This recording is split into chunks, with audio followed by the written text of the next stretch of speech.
What's up guys, my name is Ethan with Ethan's Got Gear, and today we're going to be reviewing the True A4.5 hair trigger goalie stick. Now with this stick, I got it in the 27-inch paddle, and I've been using this stick for about 2 months now, and it's probably the best stick I've used. So I'm more of a bulky kind of goalie.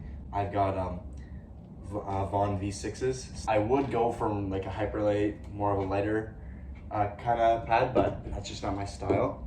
I've had hybrid sticks in the past and they just don't work out for me. I get a bit True. Yeah, you know what I mean. But this stick has actually held up very, very nicely, besides the scuffs and stuff, but it is a wooden stick, so you gotta give it that.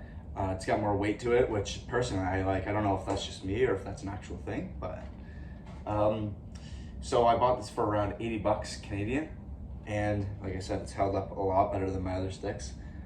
I'm not one to drop like $200-300 on a stick. So the reason I went with a higher inch paddle is because I like to keep my positioning like more here, so I can like make a save like that with a blocker. I know people like to go with the shorter end paddles so that they can make lower kind of saves, but I find it easier for me to do it like that. So all in all, this stick, I would say it's probably more of a beginner stick. Like I said, I haven't really dropped that much money on higher end sticks. So like, I'll show you for example what I have had before.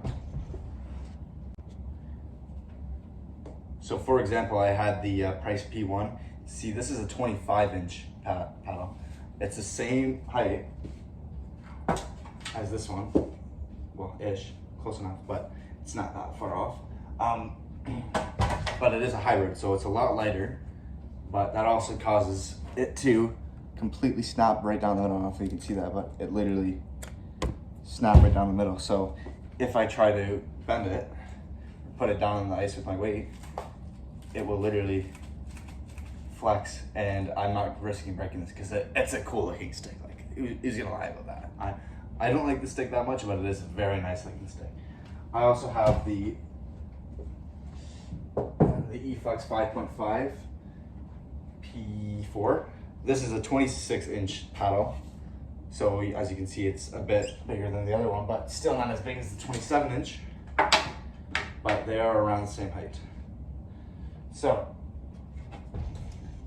same thing with this. It started splitting, actually right here, it started splitting right at the base of the stick. So, that's what you get for getting cheaper sticks. But then again, you spend 80 bucks on something like this, and it's not gonna break. But then you have the downside. Well, for other people, it's a downside. Not for me though. You have a heavier stick. But like I said, for me, that's not a downside. I like having more of like a heavier base so it can anchors me better whenever I'm making my stance. But yeah, so like I said, in the end, this is more of a beginner stick. I haven't gotten as far enough to get a actual stick that'll be as expensive as that. But yeah, this was Ethan's Got Gear, and make those saves, bud.